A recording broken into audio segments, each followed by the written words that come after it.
you finally got your dinner date. Are you happy now? Yeah, but aren't you supposed to tell me when YouTube became a thing? I was waiting for you to bring that up. So, I looked into it, and basically the first definition of it becoming a thing with like a lowercase t was pretty simple. So back in 2005, these three guys that worked at PayPal at the time, they registered the domain name youtube.com, and they also launched the beta version of YouTube in May of that year.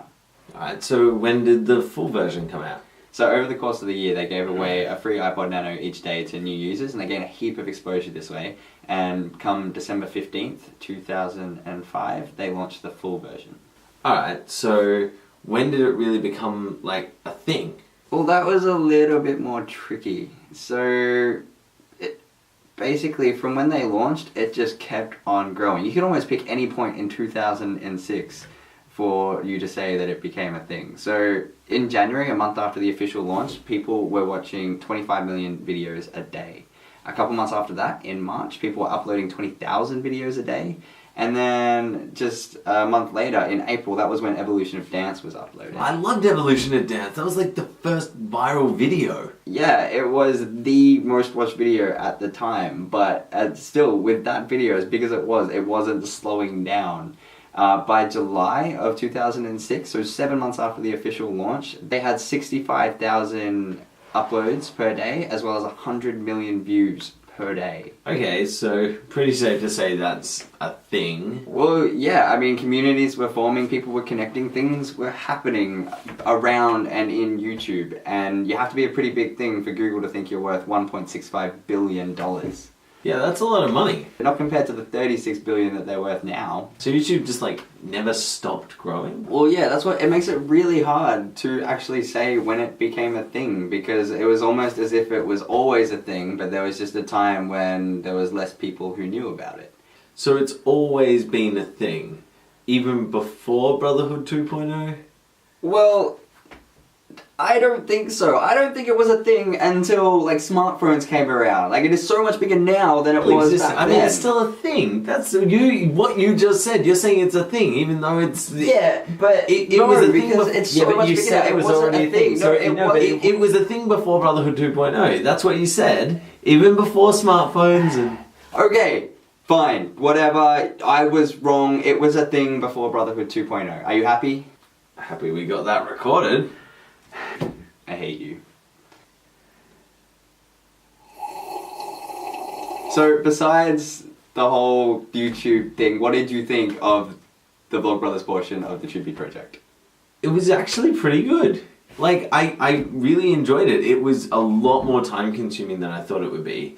And I have no idea how John and Hank were able to do these videos every week while working on so many other projects that they've been part of. I know, right? And we didn't even get to mention like half the stuff that they've done. Yeah, like Hank's music and all of his songs. Yeah, and they started that independent record label. And then they extended that to have all of the stuff created by Nerd Fighters and around the world. I just want to buy all of the stuff from that store. It's so cool. And you remember they sold out Carnegie Hall earlier this year. Yeah, with the Evening of Awesome. I mean, that was great. They had Hank singing his songs, they had John reading his literature, and they even had the Mountain Goats performing on stage. Yeah, I would have loved to have been able to get there. That would have been such a fun night. And do you remember that Emmy that the Lizzie Bennett Diaries got? Which one was that? It was that project that Hank was a part of where they retold Pride and Prejudice by Jane Austen. They told it in like a modern day setting through video blogs. Oh yeah, I remember that one. Yeah, and they won the show won an Emmy for it. And they're actually doing another one now as well called Emma Approved, and it's going to be based on another one of Jane Austen's best-selling novels, Emma. And also, didn't you do a Project for Awesome video recently? Because I haven't seen anything about that in the tribute videos. Oh, I know. I feel terrible. We didn't mention VidCon either.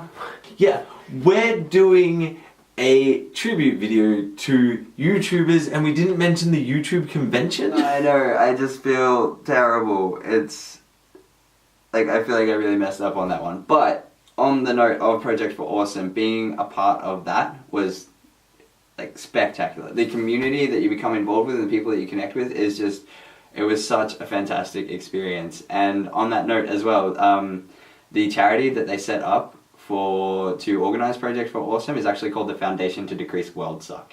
which is like the coolest name for a charity. And all donations to that charity as well are completely tax deductible. It's an official charity, which I just think is really cool. Alright, well, it's getting pretty late, so thinking wrap this up? Yeah, but I'm thinking we'll slip into something a bit more comfortable first. You think what I'm thinking? Yeah. Much more comfortable. Couch.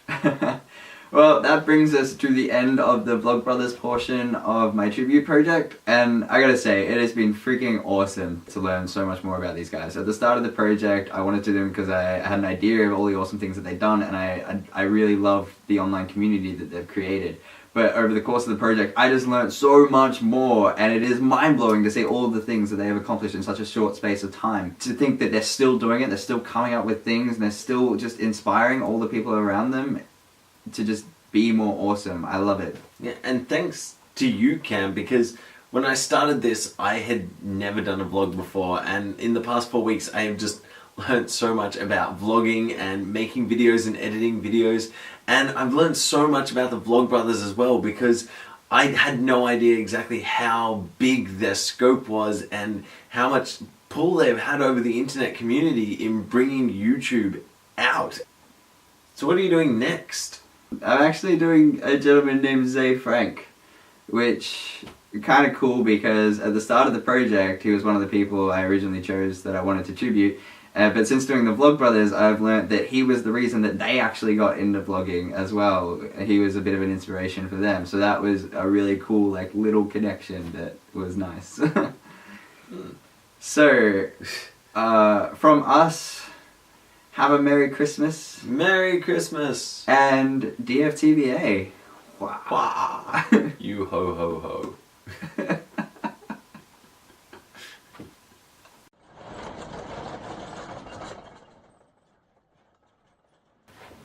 Penis.